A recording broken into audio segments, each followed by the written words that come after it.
जय श्री गणेश। नमस्कार, मैं आचार्य संजय द्विवेदी। मेरे समस्त प्रबुद्ध दर्शकों का मेरे चैनल पर हार्दिक स्वागत है। आज मैं नवग्रहों में राजा सूर्यदेव के राशि परिवर्तन प्रभाव को लेकर आपके सम्मुख उपस्थित हूं। 14 मार्च को सूर्यदेव अपनी राशि का परिवर्तन कर चुके हैं तथा गुरुदेव बृहस्पति की मीन राशि में प्रवेश कर चुके हैं। जब भी किसी ग्रह का एक अनुकूल परिवर्तन होता है, चाहे वो स्वराशि हो, उच्च राशि हो अथवा मित्र की राशि हो, तो उस ग्रह के प्रभाव में वृद्धि हो जाती है। वो अपने संपूर्ण बल के साथ, सामर्थ्य के साथ समस्त राशियों को प्रभावित करता है। अब सूर्य तो नवग्रहों में राजा है। राजा के समान इनका कर्तव्य भी है, उत्तरदायित्व भी है, एक विशेष आभा मंडल है, अनुशासन है, नेतृत्व की क्षमता है। सूर्य आत्मबल के कारक है, सूर्य पिता के कारक है, तो इसी प्रकार इनका उत्तरदायित्व भी होता है। अब जब सूर्य का परिवर्तन मीन राशि में होगा, वहां पर पहले से ही राहु का गोचर चल रहा है, तो वहां पर बुध भी होंगे। इस प्रकार से मीन राशि में बुधादित्य योग भी बनेगा तथा सूर्य के साथ ग्रहण दोष भी बनेगा। इसका समस्त राशियों पर प्रभाव पड़ने वाला है, परंतु ये अलग अलग राशियों के लिए अलग अलग भाव में बनेगा। आज मैं तुला, वृश्चिक तथा धनु राशि के लिए सूर्य के इस महापरिवर्तन का क्या प्रभाव मिलने वाला है, किस प्रकार के भाव में वृद्धि हो सकती है, कहां कितना लाभ ले पाएंगे, कहां पर समस्या आ सकती है, उसका क्या निराकरण है, संपूर्ण विश्लेषण मैं पूर्ण तर्क के साथ करने जा रहा हूं। तुला राशि शुक्राचार्य की राशि है। शुक्राचार्य की राशि तुला राशि के लिए सूर्यदेव लाभ के स्वामी, लाभेश का गोचर षष्ठम भाव में होने जा रहा है। अब क्योंकि षष्ठम भाव एक त्रिक भाव है, एक नकारात्मकता का भाव है, रोग ऋण शत्रु का भाव है, परंतु यहां पर सूर्यदेव को किसी प्रकार का कोई त्रिक दोष नहीं लगता है। तो षष्ठम भाव में जब सूर्य का गोचर आरंभ होगा तो कुछ विशेष लाभ भी लेंगे, कुछ समस्याएं भी हो सकती हैं। तुला राशि के लिए षष्ठम में जब सूर्य का गोचर होगा तो ये प्रबल रूप से आपके शत्रुओं का विनाश कर देंगे। राहु भी होंगे। राहु के साथ षष्ठम भाव में सूर्य का प्रभाव विशेष रूप से विदेश से एक अच्छा धन का आगमन कराता है, परंतु जब ग्रहण दोष का प्रभाव होगा, मुख्यतः ये ग्रहण का प्रभाव 30 मार्च से 9 अप्रैल के बीच में अधिक होगा। इसके पहले बहुत कुछ ग्रहण का प्रभाव नहीं पड़ने वाला। बीच में जो 10 दिन का ये समय है, इसमें कुछ समस्याएं आ सकती हैं, जैसे कि नेत्रों से संबंधित कुछ रोग हो सकते हैं, स्किन से संबंधित समस्या हो सकती है, सिर दर्द की समस्या हो सकती है, कुछ शत्रुओं के कारण तनाव हो सकता है, कुछ शत्रुओं की वृद्धि हो सकती है, विवाद हो सकता है। परंतु इस पूरे समय में आपकी विजय तय है। किसी भी स्थिति में आपका पक्ष बलवान है। विवादों से बचना ही श्रेयस्कर है, परंतु यहां पर शत्रुओं का संपूर्ण विनाश भी होगा, शत्रुओं पर विजय होगी। कानूनी समस्याओं में आपका पक्ष बलवान रहेगा, तो जीतने तो आप ही वाले हैं। रोगों से भी विजयी होंगे, शत्रुओं पर भी विजय होंगे। ऋण यदि आपने इस समय लिया तो ऋण कष्ट का कारण बन सकता है, तो ऋण लेने से बचना होगा। यदि जो लोग ऋण का प्रयास कर रहे हैं तो उनके काम में कुछ अवरोध आ सकते हैं, काम टल सकता है, इस प्रकार की समस्याएं आ सकती हैं। परंतु विदेश से एक अच्छा लाभ मिलने के पूरे योग हैं। जो लोग विदेश में रहकर कार्य कर रहे हैं उनको धन लाभ हो सकता है, पद की वृद्धि हो सकती है, व्यापार में भी अच्छा लाभ यहाँ पर मिलने के पूरे योग। जो लोग नौकरी का प्रयास कर रहे हैं, विशेष रूप से जो लोग विदेश जाकर कार्य करना चाहते हैं, उनके लिए ऐसे योग बन रहे। तो तुला राशि के लिए ये कुछ सजग रहने का समय है। तुला राशि के जातकों को प्रत्येक दिन सूर्यदेव को जल देना चाहिए, प्रत्येक शुक्रवार को भगवान भोलेनाथ पर जलार्चन करना चाहिए तथा दुग्धाभिषेक करना चाहिए। यदि आप ऐसा करेंगे तो यहाँ पर आपको संपूर्ण लाभ भी मिलेगा, ग्रहण दोष का प्रभाव भी कम होगा, लाभ की वृद्धि होगी।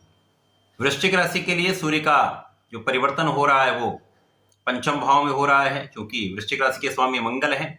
मंगल और सूर्य का आपसी संबंध अति मित्र का है, तो यहाँ पर वृश्चिक राशि के लिए एक अच्छे भाव में भी गोचर हो रहा है, जहां पर राहु के साथ ग्रहण दोष बनेगा, बुध का सूर्य के साथ बुधादित्य योग बनेगा, जो त्रिकोण के भाव में होगा, जो अत्यंत प्रबल रहने वाला है। इस समय में क्योंकि वृश्चिक राशि के लिए सूर्यदेव 10वें भाव के स्वामी, कर्म क्षेत्र के स्वामी, कर्म क्षेत्र का त्रिकोण में जाकर गोचर करना, वहां पर त्रिग्रही योग बनना कुछ विशेष लाभ देने वाला है। यहां पर आपके ज्ञान का पक्ष बलवान होगा। जो लोग सरकारी नौकरी का प्रयास करें वहां सफलता मिलने के योग बन रहे हैं। आपके लाभ में वृद्धि का संपूर्ण योग है। जो लोग शिक्षा से संबंधित कार्यों में है, ज्ञान से संबंधित कार्यों में है, यहाँ पर 100% आपका पद भी बढ़ेगा, लाभ भी मिलेगा। संतान से भी आपको लाभ मिलेगा। संतान के स्वास्थ्य में कुछ समस्या हो सकती है, संतान के साथ कुछ तनाव की स्थिति बन सकती है। बाकी कहीं पर यहाँ कोई बड़ी समस्या होने का योग नहीं। जो विशेष समय 10 दिन का है वहां पर ग्रहण दोष का प्रभाव होगा। यहाँ पर आपका कार्यक्षेत्र भी कहीं पर बहुत अवरुद्ध नहीं होने वाला है। कार्यक्षेत्र में आप परिश्रम करते रहेंगे तो आपको लाभ मिलता रहेगा। उच्चाधिकारियों से बनाकर रखें, आपसी विवाद से बचना होगा। सहकर्मियों के साथ सामान्य स्थिति रखनी होगी, किसी प्रकार का कोई विवाद ना करें, क्योंकि यहाँ पर भ्रम की स्थिति हो सकती है जिसके कारण कुछ विवाद का योग बन सकता है।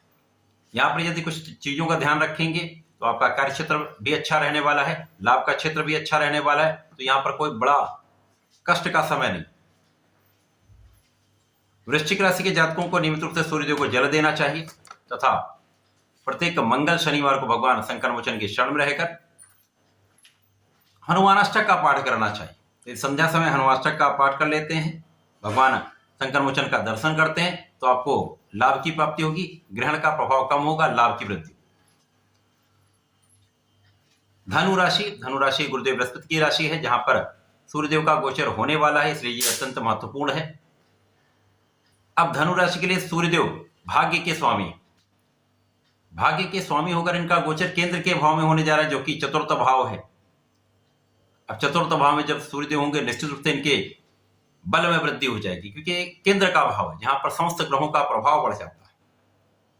तो जब सूर्यदेव यहां पर होंगे, यद्यपि यहां पर राहु भी हैं, बुध भी होंगे, परंतु राहु का प्रभाव भी कार्य क्षेत्र पर होगा, बुध का प्रभाव भी कार्य क्षेत्र पर होगा। तो बुधादित्य योग आपके कार्य क्षेत्र में आपको पद की प्राप्ति कराने वाला हो सकता है। कार्य क्षेत्र में बड़ा लाभ मिल सकता है, कार्य क्षेत्र का विस्तार हो सकता है। इस समय में निश्चित रूप से आपके कार्य क्षेत्र में कुछ परिश्रम आपको अधिक करना पड़ेगा, परंतु लाभ की वृद्धि भी तय है। एक बड़े पद का लाभ निश्चित रूप से हो सकता है। इसी प्रकार से आपके कार्य से बड़े धन का लाभ भी यहां पर हो रहा। जो लोग राजनीति से संबंध रखते हैं, इस समय में किसी भी विवाद से बचें, वाणी पर संयम रखें, किसी भी प्रकार का विवादास्पद वाद विवाद न करें। यदि ऐसा जनता के समक्ष होता है तो समस्या आ सकती, आप अपयश के कारण बन सकते हैं, परंतु यदि आप ऐसा नहीं करते हैं तो यह समय आपको जनता का संपूर्ण सहयोग प्राप्त होगा। तो यहां पर आप जनता के साथ लगकर काम करिए, जनता के लिए कुछ अच्छे कार्य आपको करने चाहिए। माता पिता से कुछ दूरी का होना हो सकता है, माता पिता के स्वास्थ्य में कुछ समस्या हो सकती है, परंतु यह समय आपके कार्यक्षेत्र की वृद्धि का है, आपके कार्यक्षेत्र में प्रगति का है। इस समय में किसी प्रकार का कोई बड़ा व्यवधान नहीं आ रहा है, केवल और केवल यहां पर वाणी से आपको सावधानी पूर्वक बात करनी हो, क्योंकि वाणी के कारक बुध भी यहां पर राहु से जड़ दोष में है। तो यहां पर वाणी पर संयम बहुत आवश्यक है। सोच विचार कर कार्य करेंगे तो आपका नेतृत्व का गुण आपको बहुत आगे बढ़ाने वाला है। तो इस समय का आपको लाभ लेना चाहिए। धनु राशि के जातकों को नियमित रूप से भगवान सूर्यदेव को जल देना चाहिए। प्रत्येक गुरुवार को भगवान श्री हरि की शरण में रहकर ओम नमो भगवते वासुदेवाय का कम से कम एक माला का जप अवश्य करें। विष्णु सहस्रनाम का यदि पठन अथवा श्रवण कर लेते हैं तो विशेष लाभ मिलता है, कष्ट कट जाते हैं, दोष समाप्त हो जाते हैं, लाभ की वृद्धि होती है। तो ऐसा करके समय का लाभ लें। धन्यवाद, नमस्कार।